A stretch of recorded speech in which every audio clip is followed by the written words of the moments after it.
The one today, we're gonna react to their top 50. I'm not gonna do all the extras with it. Let me pull up the list real quick. At number 50, they got Jarrett Allen. At number 50, they got Jarrett Allen. I don't know how I feel about this ranking based on what he did in the postseason, but again, this is more so about 82 games, and Jarrett Allen's still a pretty good player, pretty good rim protector. Didn't show that in the playoffs, however, though. Did not show any of that rim protection in the playoffs. Struggled to rebound in the playoffs, but overall, uber athletic big. One of the best role men in the league. Got Donovan Mitchell and Darius Garland a lot of easy assists just based on his roll gravity alone. With the dynamic ability of those two to shoot off a live dribble, Jarrett Allen's role presence was needed, and there's definitely upside to Jarrett Allen as a player. So I'm not gonna act like 50 is a crazy ranking, especially because I put him in there last year. I put him in my list last year. Wembayamba at 47, which is pretty high already considering the fact that Victor's a rookie who hasn't played yet. As far as the top 50 goes, I'm not someone who's like a gatekeeper of where people should go, but it is kind of crazy that like he hasn't played yet, and he's better than some of the players that are on the list. I just think he needs to play. I think we need to see the talent happen in real time. And that's something I always believe, though. I always believe ESPN does a little bit too much overboard when it comes to ranking their players. I be thinking sometimes that when it comes to these younger guys, they got to prove it more when they're rookies. Give them a season at least to then project where they're going to be at in top 50 lists as far as top 50 goes.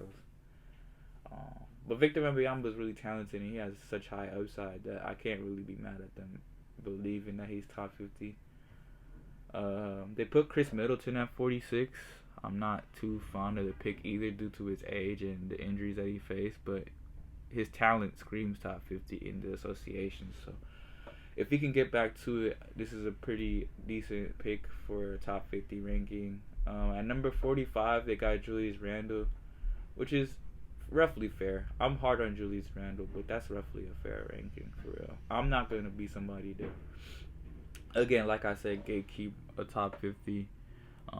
But I do think there are deficiencies in Randle's game that could get better and that could use some grooming over time to be able to be an efficient and effective postseason player. I just think some of these guys that do good in the regular season, they cap in the playoffs for reasons, and a lot of it just due to like probably like an inefficient approach to the game, or like just off demeanor, or like things of that nature, just little intangibles that stop them from really reaching the pinnacle of the player they could become. Like Randall's a pretty good scorer. He's a pretty good scorer, especially for his size, and his ability to score at all three levels is decent.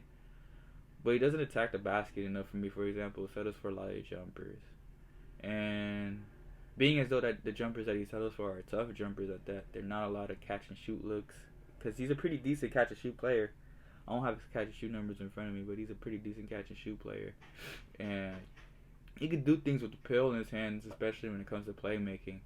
But just the overall approach and a lot of the side step threes and the step back middies and the face up jumpers from 18 feet, a lot of that is in Julius Randle's game, and I just don't think Julius Randle could be that efficient approaching the game like that. It just doesn't look that nice to me when he does it. It really doesn't. It looks stiff sometimes.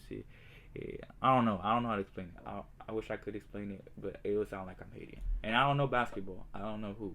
That's the main goal to accomplish here. I don't know who. I don't want Kenyon Martin yelling about any top lists that I would create in the future, because this is really just for fun, and I think that's just the main premise of the top 50 list.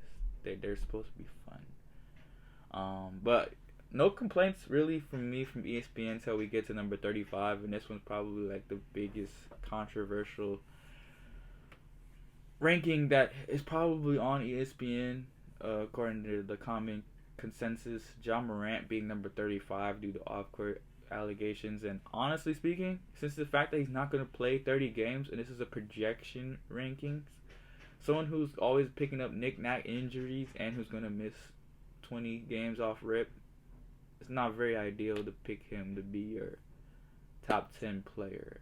Though he has top 10, 15 talent, I can see why we're already going to probably neglect him more towards the 30s if we're basing it off of projections for this season. Based on the fact that he's not going to play 25 games, something like that. I forgot what this suspension is, but it's a good chunk of the season. And he already picks up knick-knack injuries, and just his approach to the game makes him an injury-prone athlete. So hopefully the health can come with this time off and rest, so that Ja Morant can shut the critics up, and he can go back to playing basketball at a really high level because he's very talented, and he's not the 35th best player. He's just not. He's just not. He's not the 35th best player by any means. Ja Morant is very good at basketball. Ja Morant is a sensational athlete. We've never really seen a guard this explosive, yet this crafty. What I mean by that is, you don't see guards that can jump out the gym with floater packages rarely. That's like some Derrick Rose stuff. They don't really have the coordination to do both. And Ja Morant has the coordination to be able to get one-legged floats off, get off-dribble, offhand lays off, get all these sensational touch baskets, all while being able to put you in the rim. He's just a sensational player. I don't. 35th is crazy. No matter if he was selling drugs or if he was pointing beams at little kids. Ja, you gotta calm down. Pointing beams at little kids is crazy. I seen on the Gilbert Arenas podcast that they're mad that Kyrie Irving was ranked number 34. Honestly, due to the impact that he has on teams and other aspects of the game, such as defense declining for him, and just the demeanor that he has on teams, I could see why he's ranked 34. But again, he's not the 34th talent in the NBA, in my opinion. That's just my opinion, though. I don't really know basketball. These guys probably know more than me. It's their job to know more than me. But a really skilled scorer, 27, 5 and 5, being 34th on a top 50 list, kind of just shows how talented this league is in general, because a lot of the players that are ranked over him, you can definitely make a case. Impact winning culture and impact winning basketball games in several different ways more than Kyrie can. Because Kyrie's not scoring. I don't know. Are you going to win a basketball game without Kyrie getting 25? I don't know. But Kyrie Irving's more than capable of getting 25, like, every night. That's what makes him Kyrie at the end of the day. So, very truly an unguardable guard. I'll talk more about Kyrie's skill set later, who he is as a basketball player, and where I see him in the NBA. But, sensational talent for real. I really think that he's an exceptional basketball player, nonetheless. Dang. Kawhi is at 24.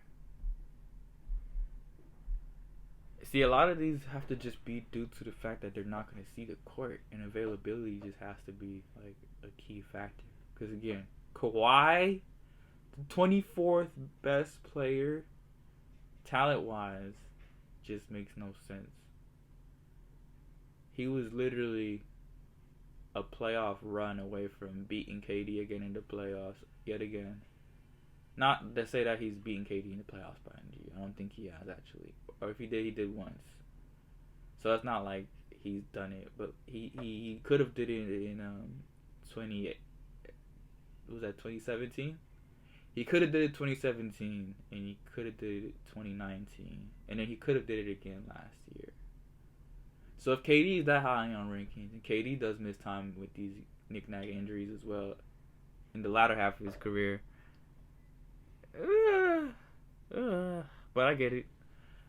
Kawhi is just way too good at basketball to be 24. I don't care what kind of injury he has. Just way too good of a basketball player. Way too good. Way too good. Like De'Aaron Fox, for example, next on this list. And you guys know how I feel about Domantas Sabonis in his game, so I'm not going to really do too much of the extras. Though, I'm going to just say Domantas Sabonis is not the 22nd best player in the NBA. I'm hating. I don't know basketball. I don't understand it. I watch for fun. When I watch, all I have is a popcorn and my happy face on, and I'm watching like a little kid. But I promise you, I do not think Sabonis is the 22nd best player in the NBA. There's just so successful season though. I get it. I see what ESPN is doing here. I get it. Yeah, Sabonis deserves his crowning for being a versatile big in today's NBA. And he was an All-NBA player. They say he's one of the premier bigs in the league. They didn't say anything about his playoff performance and how Kevon Looney dogged him. Kevon Looney's going to be nowhere near this top 50 list, which is fine, but then for Sabonis to be the 22nd best player getting stopped by somebody who wasn't top 50. I'm finna hit the blunt to that. I gotta think about that type of logic. I gotta hit the blunt to that. They got Karl Anthony Towns at 20. It's too high. Where's Bam? That's what I'm trying to find. Where's Bam at a bio? Okay, he's number 16. Alright. Cool. They got Bam at 16. I like it. I'm not really.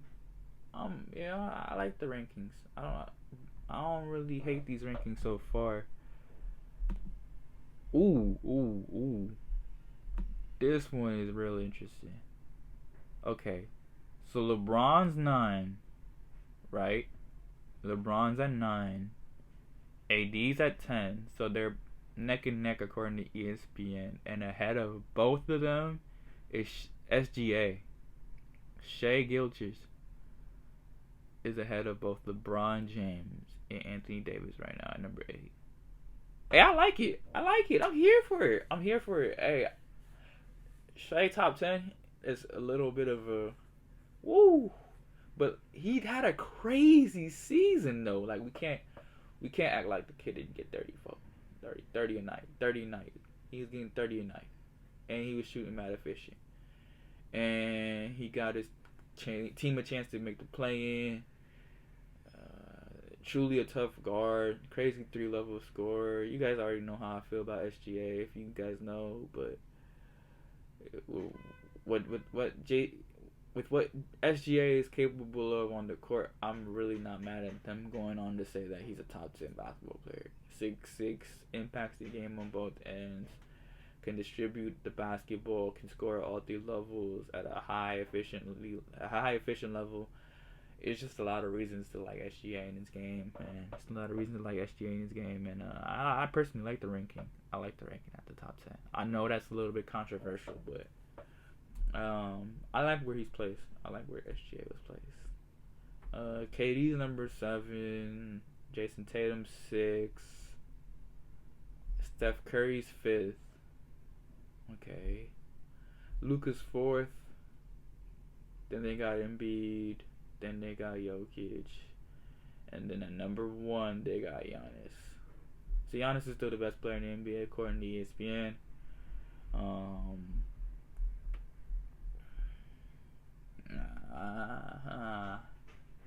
I guess it was by a slim margin according to NBA rank history.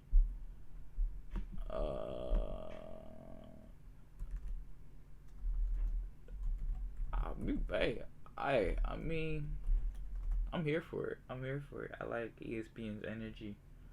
I believe that Sabonis is gonna be forever the pick that I'm gonna say is the craziest one. I just don't see what y'all see in Domantas though. So like maybe it's a me thing.